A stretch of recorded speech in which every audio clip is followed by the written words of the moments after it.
Hello, আমি কাজল সরকার। আজকে আবারও চলে এসেছি একটি নতুন ভিডিও নিয়ে। আজকের ভিডিওটা একটু আলাদা রকম। হ্যাঁ, আজকে আমি আলোচনা করব কেন আমরা মানে ভগবান আমাদের পাঠিয়েছেন আমাদেরকে, কেন, আমাদের উদ্দেশ্য কি, এগুলো নিয়ে আলোচনা করব। সো বেশি দেরি না করে স্টার্ট করি। ওকে, আমাদের এক সময় মনে হয় যে পৃথিবীটা একেবারে পুরো বেকার, সব কিছু মানে ভালো লাগে না। আর কোনো সময় মনে হয় যে পৃথিবীটা খুব সুন্দর। এরকম কেন মনে হয়? ভগবান কি আদৌ কি আছে? এই প্রশ্নগুলো আমাদের মনে জাগে যখন আমরা চারপাশে ভগবান আছে কি না এটা বলে দিই আগে। যখন আমাদের চারপাশে কেউ থাকে না, মনে হচ্ছে সবার বিরুদ্ধে আমি যাচ্ছি, তখন আমরা কাউকে দেখতে পাই না, শুধু খালি ভগবানকেই দেখতে পাই। বিপদের সময় ভগবান আমাদের বন্ধু হয় আর কি। সো সেই সময় আমাদের মনে হয় যে ভগবান আছে।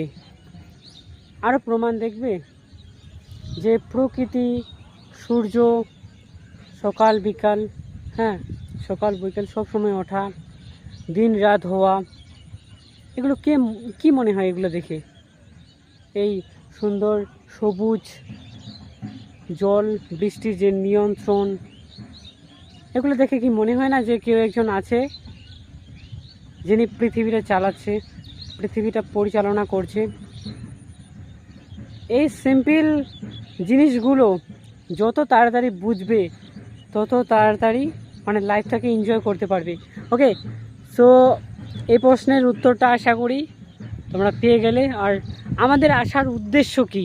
আমরা কেন ভগবান আমাদেরকে পাঠিয়েছেন? আমি যে কাজল, আমি কেন এসেছি? আমার কি উদ্দেশ্য? একটা তো উদ্দেশ্য আছে নাকি? আমাদের কোনো উদ্দেশ্য, কোনো একটা পরিকল্পনার জন্যই হয়তো ভগবান আমাদেরকে পাঠিয়েছি যে এ যাক, যে ও কাজটা করবে, ওই কাজটা করবে, এরকমভাবে আমাদেরকে পাঠিয়েছে। ওকে, সো প্রত্যেকেরই আমাদের একটা করে উদ্দেশ্য আছে। সেগুলো আমাদেরকে ভগবান সরাসরি বলে না, আমাদের যে পরিস্থিতি, আমাদের যে বাস্তবতা, চারপাশের দিকটাকে একবারে আমাদেরকে মিলিয়ে দেয়, আমাদেরকে রিয়েলাইজ করিয়ে দেয় যে আমরা সত্যিই এই কাজটা আমাদেরকে করা উচিত। আর যখন আমরা সেই কাজের মধ্যে ঢুকে যাব, কোনো একটা কাজ করব, সেটার মধ্যে থেকে আমরা সাপোর্ট পাবো, কোনো একটা কিছু হবো। ওকে, সো সেখানে মনে হবে যে আমি এই কাজটাই পারফেক্ট। সেটা হয়তো ভগবান চেয়েছিলেন যে তুমি ওটাই হও। এই জিনিসগুলো মানে যত তাড়াতাড়ি বুঝতে পারবে তত তাড়াতাড়ি এনজয় করতে পারবে লাইফটাকে। আর দিন শেষে আমরা কি চাই? আমরা পয়সার পিছনে ছুটি, ঠিক আছে। দিন শেষে আমাদের কি চাই? আমরা কি হিংসা মারামারি চাই? দিন শেষে কেউই আমরা চাই না যে হিংসা মারামারি হোক আমাদের জীবনে, লাইফে গন্ডগোল আমরা চাই না। দিন শেষে চাই আমরা শান্তি, পিস। এই শান্তিটা আমাদেরকে বজায় রাখতে হবে আমাদের লাইফে, আমাদের পরিবারে, আমাদের চারদিকের এনভায়রনমেন্টে। নইলে কিন্তু আমাদের পরিবেশটা একেবারে, এটা আমাদের বড় দায়িত্ব, কিন্তু সবার এটা দায়িত্ব, একটা রেসপন্সিবিলিটি সবারই আমাদের, যে পরিবেশটাকে, আমাদের সমাজটাকে, আমাদের পরিবারটাকে অত্যন্ত শান্তিতে রাখার দায়িত্ব আমাদের কাছে। আমরা কিভাবে সেটাকে শান্ত রাখতে পারবো সেটা আমাদের উপর। দিন শেষে আমরা সবাই শান্তি চাই, কেউই গন্ডগোল চাই না। আর যারা চায় তারা মানুষ হতেই পারে না, তারা সত্যি মানুষ হতেই পারে না। আচ্ছা, আরেকটা প্রশ্ন আমার সবসময় জাগে যে ভগবান, যারা ভালো মানুষ, যারা ভালো কিছু করে সমাজের জন্য, ওকে, যে কোনো কিছুতেই ভালো, তারা কেন তাড়াতাড়ি মৃত্যুবরণ করে, বা তারাই কেন মারা যায়? এটা খুব একটা ডিফিকাল্ট, খুব একটা ভালো প্রশ্ন, এবং এটার যে উত্তর আমি জানি জানি বললে হবে না, আমাদের জানা উচিত যে আর একটা জিনিস হয়, আমি শব্দটা কখনোই ইউজ করবে না, কারণ এটা একটা অহংকার শব্দ। আমি তার জন্যই আমি বলি না। আমি চেষ্টা করি আমরা সবাইকে নিয়ে কথা বলি। আমি শব্দটা আর কি অহংকার, আমি শুনেছিলাম এটা। হ্যাঁ, সো কেন মারা যায় ভালো মানুষগুলো? তারা কি সত্যিই কোনো কি পূর্বজন্মের কোনো খারাপ কাজ করেছে তার জন্যই?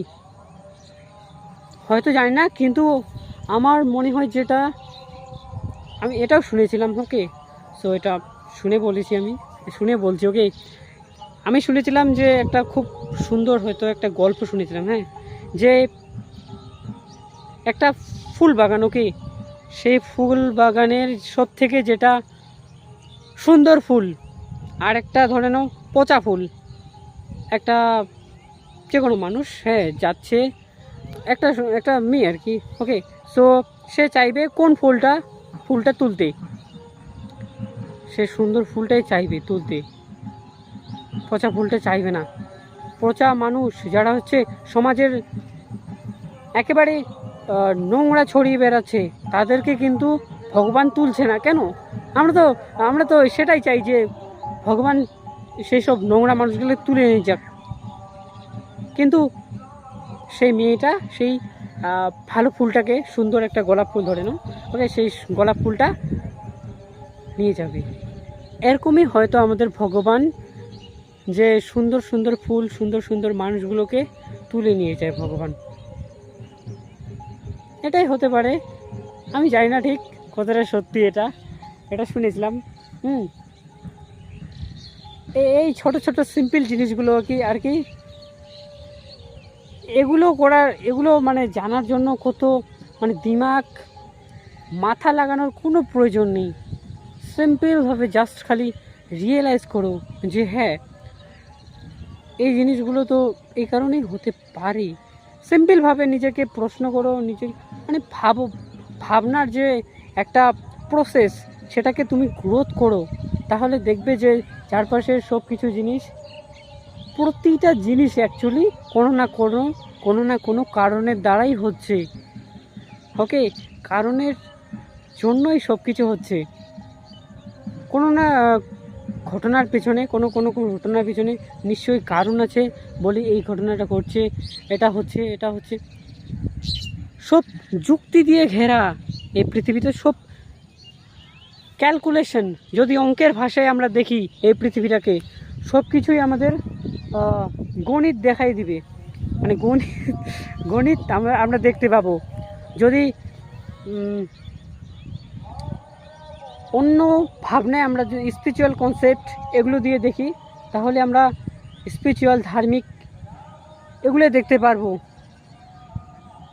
যে এনভায়রনমেন্টে তুমি দেখার চেষ্টা করবে এই পৃথিবীকে, তুমি সেটাই দেখতে পারবে। এই ছোট ছোট জিনিসগুলো আমরা যত তাড়াতাড়ি জানবো, ততই আমাদের লাইফটা এনজয় করার একটা বিগ অপরচুনিটি আমরা পাবো। তাই একটু নিজের চিন্তা ভাবনাকে গ্রোথ আমাদের করা উচিত। ওকে, সো দেখা হচ্ছে নেক্সট ভিডিওতে। জানি না ভিডিওটা কেমন লাগলো। আমি ভাই এরকমই ভিডিও বানাই, নতুন ভাবনা আমার মাথায় আসে। ওকে, আমাদের এই ভিডিওতে আমরা এরকমইভাবেই আমি ভিডিও ছাড়বো। ওকে, সো দেখা হচ্ছে পরের ভিডিওতে, ততক্ষণে